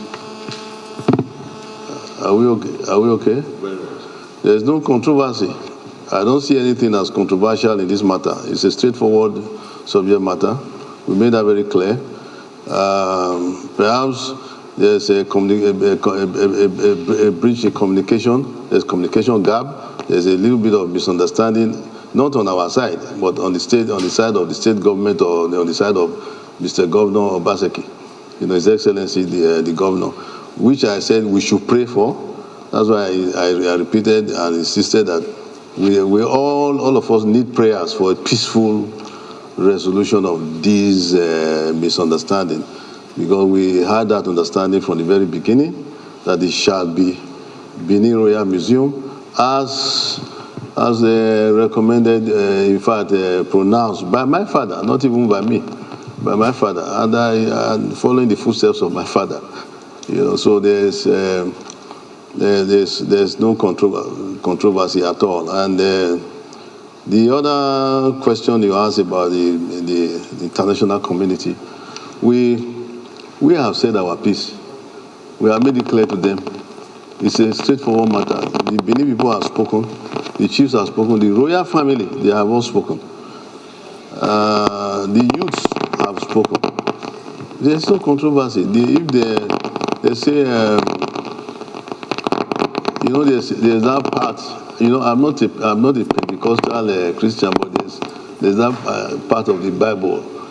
Let those that have ears hear. We are saying that those that have ears, let them hear. And we have made our position clear. I'm following my father's footsteps, following my ancestors' footsteps. It is not just only my call. It's not only my statement. It's a statement of the entire Benin people. It's a statement of the entire Benin people. You cannot expect the artifacts to go elsewhere other than where it was taken from. It's just a given. So I think the international community will be wise. Last year when I intervened in that political problem they were having, 2020 and all that, we thank God there was peace. Peace reigned and there was no bullet fired. And the next day or 2 days after, there was a publication in the Vanguard and the Nation, I think. Each one of them, I was surprised, they dubbed me the King of Peace. So we are peaceful people. We don't need to say it ourselves. People have recognized that we like peace. We don't like controversy. We like peaceful resolution. Without peace, there's no development. Without peace, you cannot enjoy yourself. You cannot enjoy yourself when there's quarrel. You need to party traditional manner. You need to have groups come and entertain people, drink, merry. We are not happy that first of all I tackled the issue of human trafficking before me. I had to come out and speak. Then the next was, let me say first of all, the CDA issue, and then the human trafficking issue. Everybody came running to me. The end is NAPTIP, DG. I made a representation and appeal to me to please speak so that I can control those native doctors that they talked about. I said, okay, I will. And I came out because they were rubbishing the image of Benin. And I can't stand here and let them rubbish the image of my people. So we had to do something about it like that has never been done. Even the chiefs were surprised what I did. That they never knew that we have such traditional devices that could command. I told them all the native doctors here are under our control. Those that don't want to be under our control will go to hell. They'll go to hellfire, hellhole as the Pentecostal Christians will. So we advise them to stay away from holding these people to ransom, these girls to ransom, and making them swear oaths, take oaths, and let them so that they can feel free to speak to NAPTIP and anti-human trafficking agencies and all that. So the same thing, what I'm saying here is peace. Pray for the governor. Perhaps there are some unscrupulous people. You know, they say money is the root of all evil. The information I'm getting is a lot. I don't want to say it all here. Information I'm getting is a lot, but bottom line of it is that there seems to be monetary attraction, financial attraction inside of all these schemes. Financial attraction. And everybody can still gain if you go the right way. God will bless you. If you go the right way, God will bless you. Go the demonic way, the Satan way, to be greedy and do the wrong things. God will judge the person. Your so that's what yes. Thanks very much for that elaborate answer there. There is another issue, whether you see it as funny or controversial again, it's another point. Because you talked about financial inducements, attractions, With these artifacts being returned, a company has been registered called Legacy Restoration Trust. And you have another one, Legal Restoration Trust. Aren't you worried about this? Or are these the kinds of financial inducements that you think is driving the repatriation of these artifacts? Instead of coming to the palace, then the body wants to hijack it? How worried are you about that? Well, I thank you for that question, but I think the question answers itself already. I don't know anything about Legacy Trust, Restoration Trust. It's not. We are not part of it. We don't know much. We don't know what is going on. We don't know what they are doing. They know what they are doing. But our concern and our focus is that the artifacts were taken from the palace many years ago, over 100 years ago. And they cannot, you have heard the people that represent a larger group of the entire kingdom. That's what you see here. That's what you see here. The whole palace out there can be filled up with much more. But you heard the people where the things were taken from must come back to the same place. I don't know. I can't really comment on the financial motive of Legacy Trust or Restoration Trust or something. I don't even remember the names properly. I don't know what their financial plan is about. You cannot have financial plan about our artifacts. That's not possible. So those that want to look at it like that, they are being misled. That's why I said we should pray. We should pray for them. Yes, Your Royal Majesty, in praying for them, is the issue again, your emphasis anyway is that, look, these artifacts were stolen, plundered from the palace here, so therefore they must be returned here. And you said even your forebear had earmarked a land for it. What do you say about the proposed Edo West African again, we are not. Again, it's strange. That is also, as I already said it in the statement. That is already strange. That is also strange to us. That's not what I discussed with Mr. Governor right from the beginning. What I discussed with him was Benin Royal Museum. He knows that if he steps in here, if we are here together now, I will remind him. I will remind him that we are going to Aderio. Meaning, what did we discuss that time? Was it a MOA? Was it a legacy? No, you cannot say that we discussed that with me. So everything that you are asking now is contained in the statement the ESA read. So as I said, we don't know a MOA. We cannot work with a MOA. Is Benin Royal Museum. What am I saying? Your Royal Majesty, this is a very rare opportunity. So I usually don't give interviews, even usually, but for the prince, it's very close to me. So go ahead. Just a final one. As a king of peace, as you've now come to be known, far and wide. There is a big national issue that troubles the whole country. The issue of insecurity, Yes. the issue of restructuring, every group here and there say it's like taking us to the period when we had the Midwest movements Yes. under your able ancestor Oba Kenzua and other notable Edo, now Delta people. What are your thoughts about the call for restructuring? What were your thoughts? How would you advise government about the issues of insecurity, kidnapping, banditry that pervades the entire country? Thank you very much.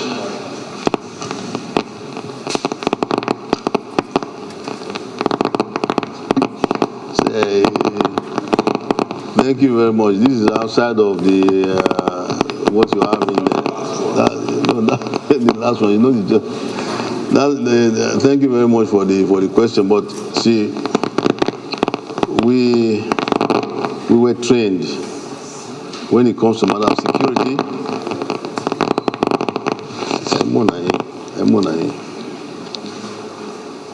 When it comes to matter of security, we are actually trained.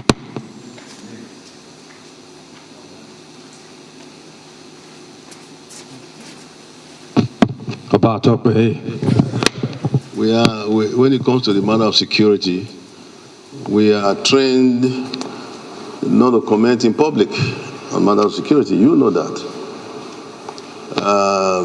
So whatever advice, observations I will communicate it directly to the federal government of Nigeria.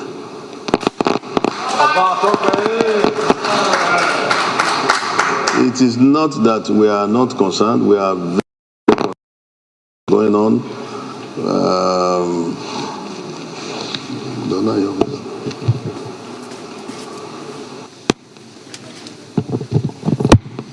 Then, as for the causes of insecurity and the call for restructuring,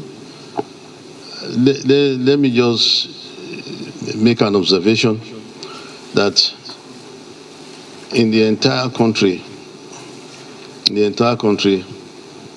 we have several traditional institutions.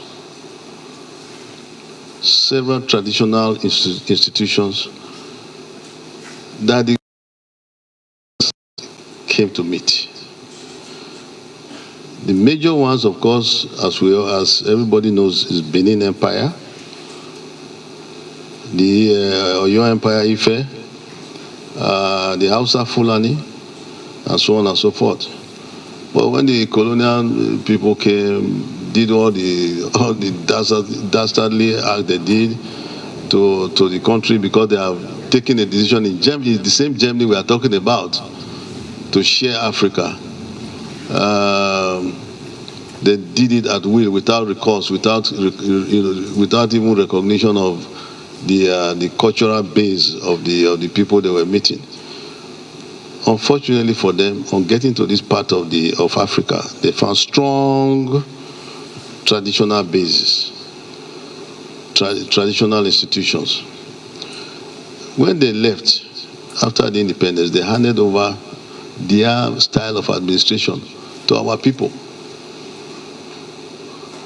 Now, our people became the then governors or so and so forth, and then until it transformed to presidential system, from parliamentary to presidential system, which we have now.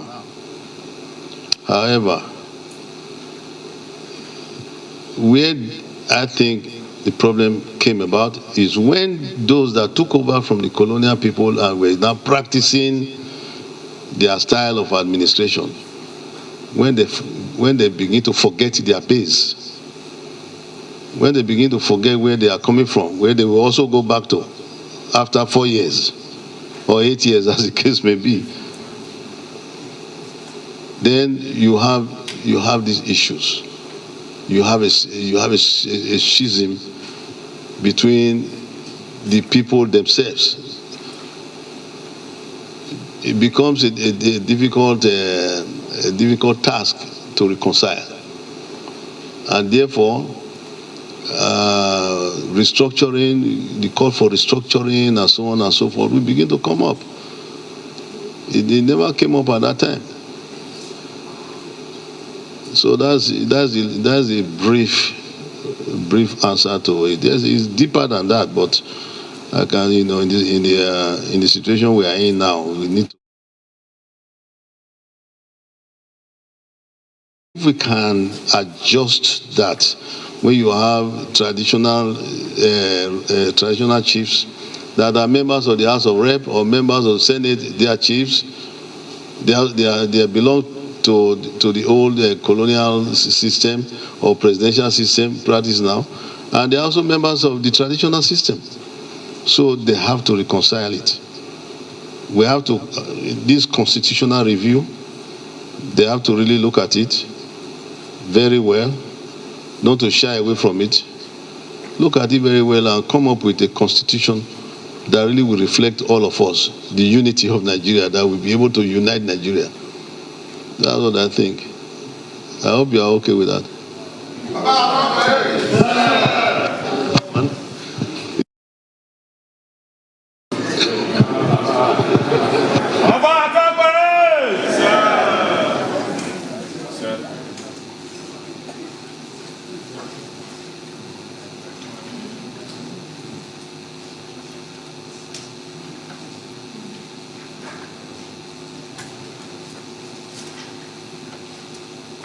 Well, we all know what the front pages will be tomorrow. They will be curbing them from this interview, this live exclusive on Arise News, exclusive interview by Arise there with the Oba of Benin. I want to thank all the members of the press. I think the Oba is still speaking. Let's go back in. Wish you all well.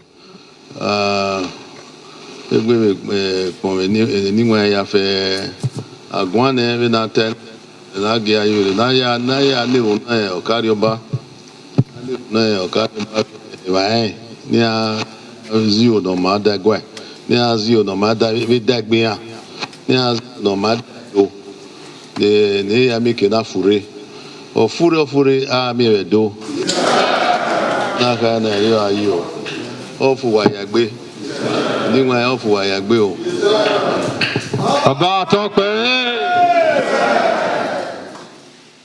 Just giving a special vote of thanks there, the Oba of Benin, Oba Ewuare II, several hours, more than 2 hours live here, exclusive on Arise News. Again, just to reiterate what the Oba had said, he says there's no controversy, although he says there's a lot of information, but he's not going to spill them here, surrounding monies and the financial attraction to this artifact.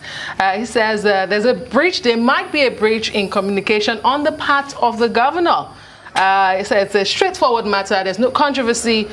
The artifacts should return to where they belong. Simple. Yes, indeed, Adesua, and he was at pains to reiterate that if the governor were present, he would remind him about what they discussed then, meaning that if there has been a departure from their earlier agreement, it hasn't been by him.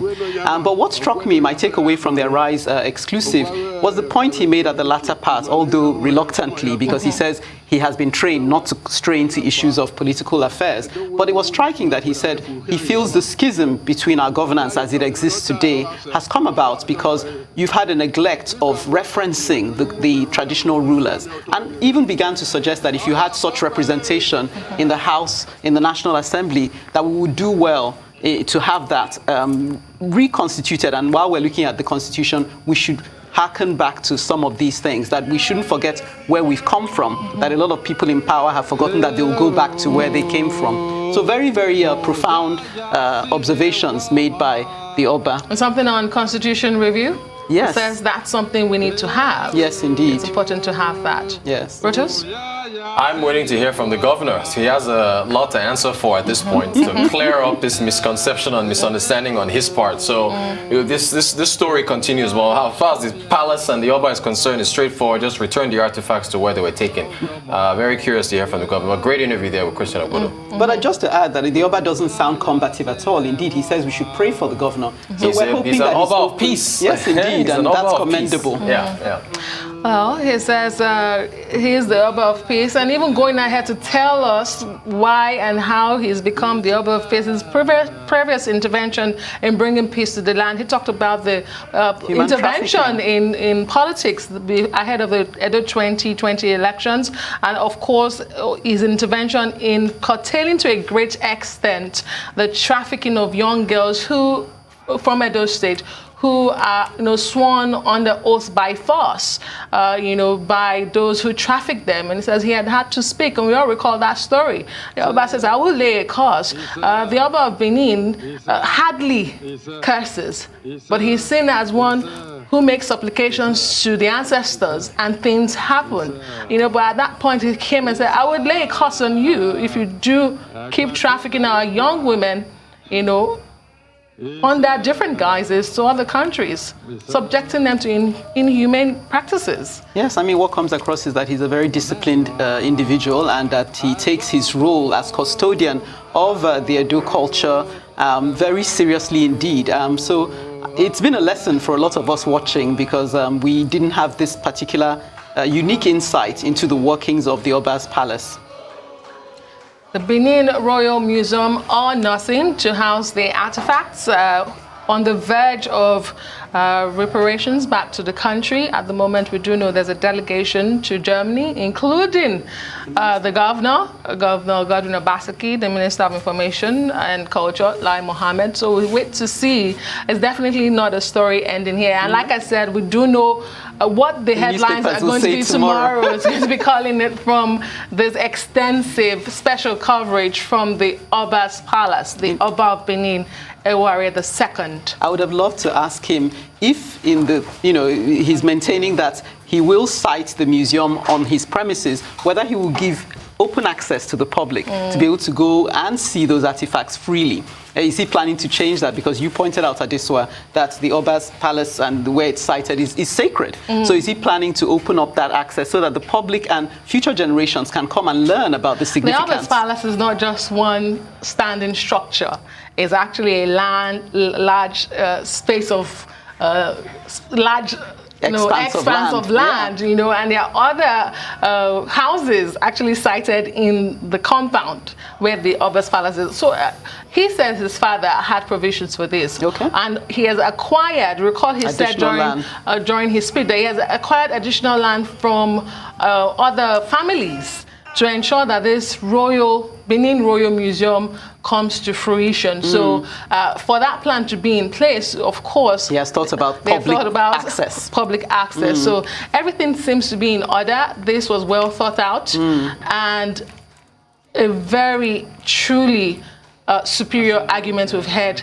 Actually, it's not an argument. It's a statement. Fact. Yeah, it's a fact. It's a statement of fact. And actually, it must return here. Yes, we have the capacity to have our artifacts back. Yes, and this strategy, if I may call it that, of having a world press, hearing, truly historic, really does seem to checkmate the governor, because it preempts and it goes ahead and establishes the authority under which he expects those artifacts to come back to him, clearing up any misconceptions or any other, diversionary statements that could come out subsequent to this. For those who said, ancestral feud may just be returning, the Oba has cleared that again. There's no controversy. Yes. It's for peace. And he says, this is not my statement. I think that was very crucial. Okay. He says, this is not my statement. This is the statement of the Benin people. The people have spoken. The youths have spoken. It is our artifacts. We want them back where they were taken from. And we know who is the custodian of those artifacts, the custodian of tradition and culture, the Oba himself, the Oba of Benin. Yes, and I imagine legal practitioners listening to this statement would concur. You steal something, you return it to the person you stole it from. So it would seem that there is a degree of presumption around going and setting up a trust without involving or getting the blessing of the Oba in the first place. And we wait to hear what more can be said beyond what has been said today. Oh, wait for next week. We should hear more about this in the new week. The story definitely continues. Again, and he stated he doesn't talk to the media. Doesn't talk to the media. A departure from his and really glad that Arise News got the exclusive there and got to hear from him. So, oh yeah, do stay tuned. This is a very, very interesting developing story here. Mm-hmm.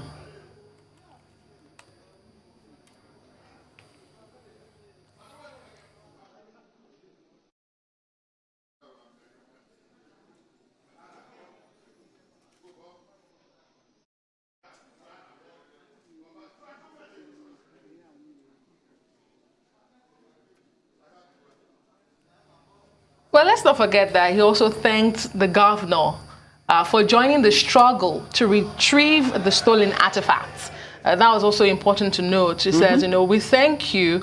However, there's this private entity we're hearing about. We do not know what this is, but let us tell you that we are not going to associate with this. We don't know it. It doesn't exist because the artifacts should return to where they belong. I mean, very in keeping with his alias, if you like, the Oba of Peace, to establish that they started off on the right footing. They started off from a point of agreement, after which there seemed to have been a departure. And it's almost it's a message to outside entities, to those who are dealing with the governor, to say you have no legal basis to deal with him because he doesn't have ownership of the artifacts. And there are a lot of reasons why the Benin Kingdom is so rich in history and culture. It's so revered. Why the Oba remains one of the most revered monarchs you can find. It's because of things like this. That traditionally, heritage, culture matters.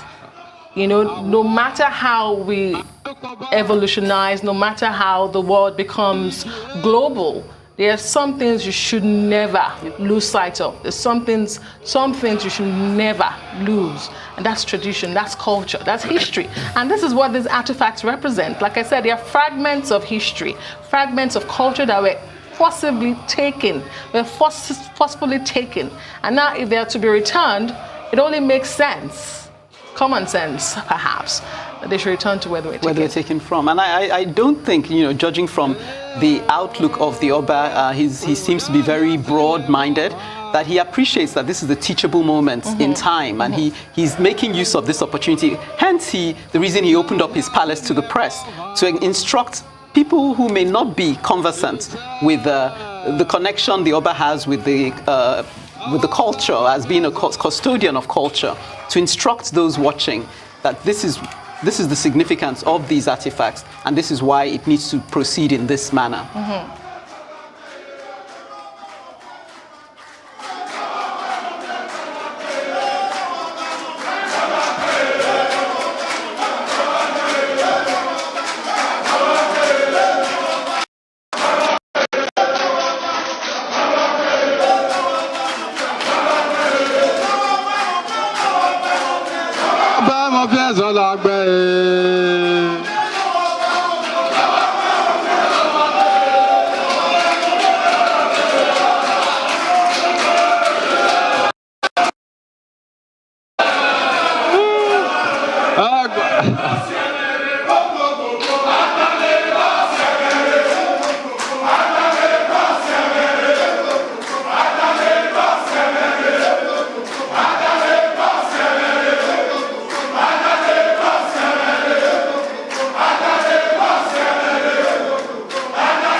Eguatuwa.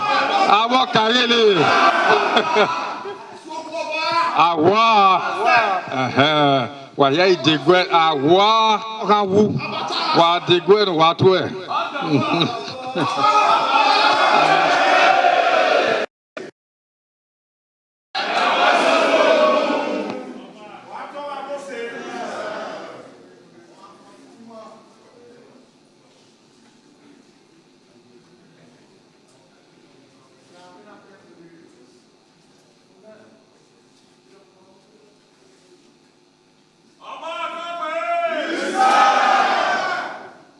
Abo Karele. Eguatuwa ya. Oba. Awe na gi wa na we zebina na kawe ne mo wa de gwa e ga no ma ye pegbe ana ta mo wa we awusu mo ma no roto na ka bo we ya awu wa se na ka bo we ya ki nu wa opa na we na go nu wa we gwa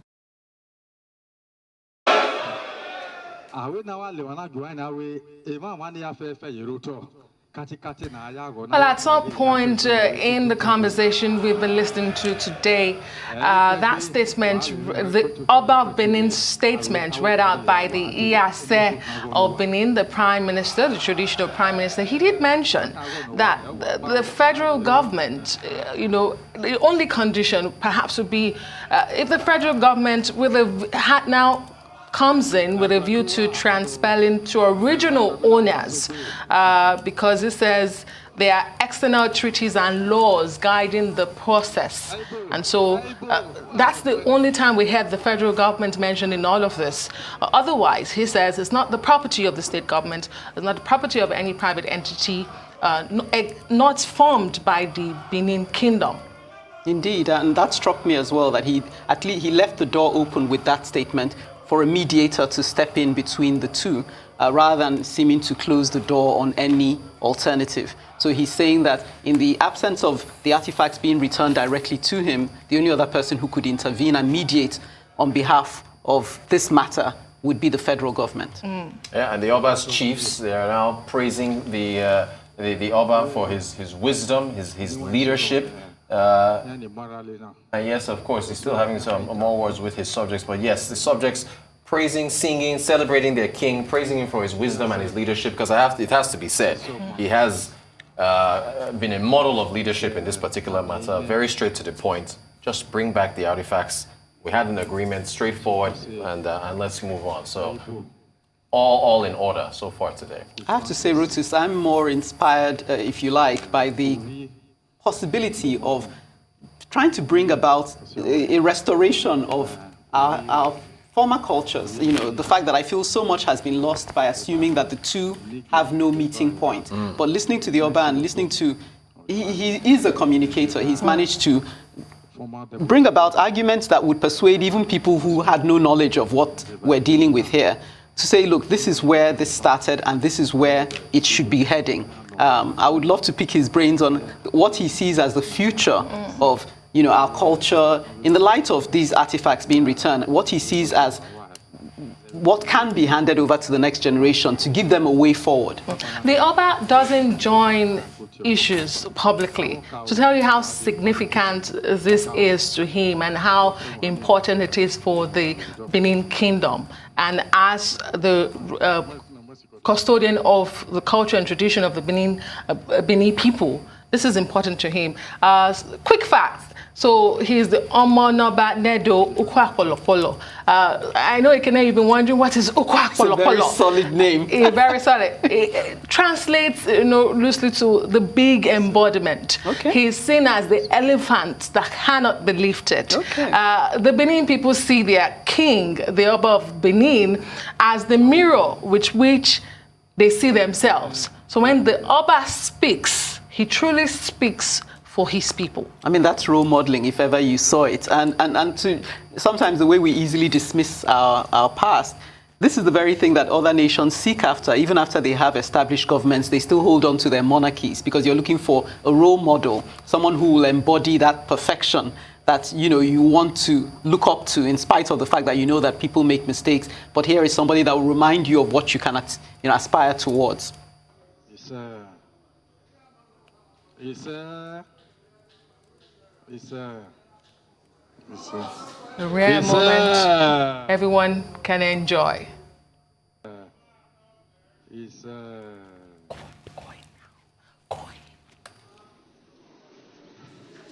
Go. I'm a tisobe. It's Enige.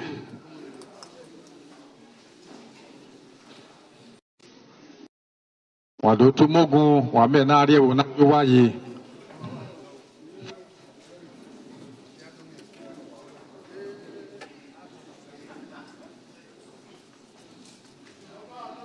It's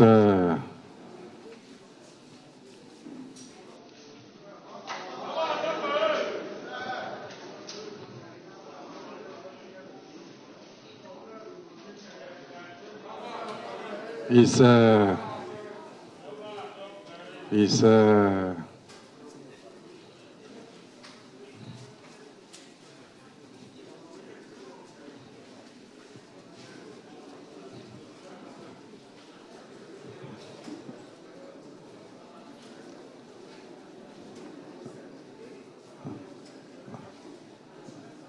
Yes, I would do.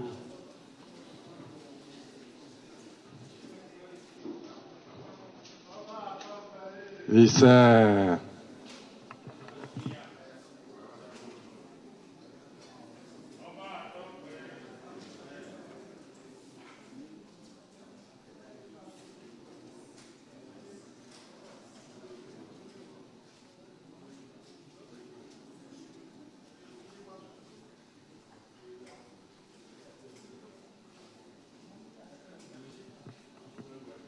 Ọba àtọpẹ lọkì masùn lótú bàbá sí yá sọ wúdò wúdò yẹn rí náà wẹdọ tó bàbá.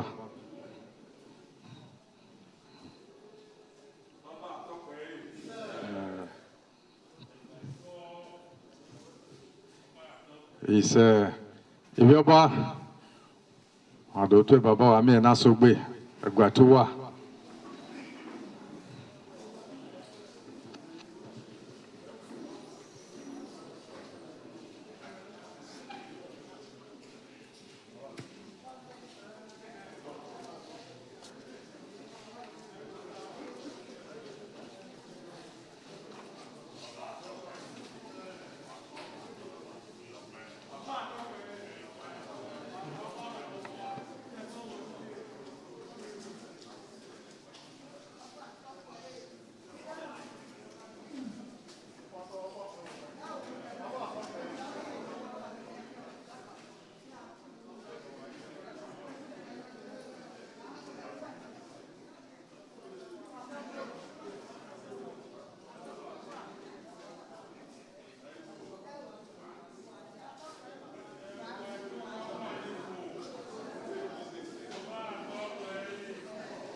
So the chiefs are paying homage, and more of his people are still, his subjects are still paying homage, and they're chanting Oboton Paye, which means long live the king. Please educate me. Obaite.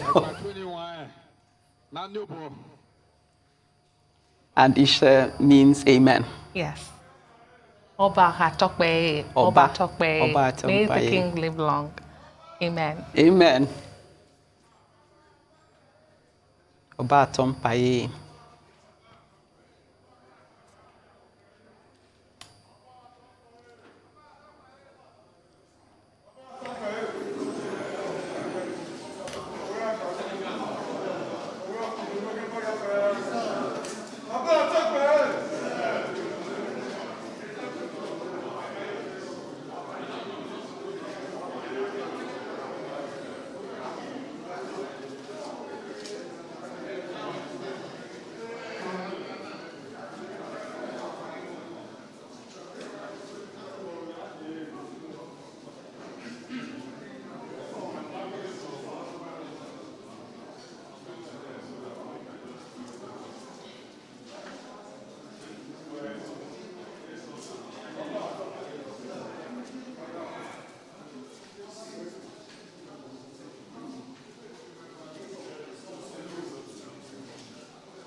You've been watching a special coverage here on the Raj News, straight directly from the palace of the Oba of Benin, Oba Ewuare II, who's been speaking on the looted artifacts to be returned to the country. Summary, there's no controversy between the palace and the governor or the state government. He says that the artifacts should be returned to the palace where they do belong. Indeed, Adesua, it's been a very enlightening coverage from here, including an Arise exclusive with the Oba himself.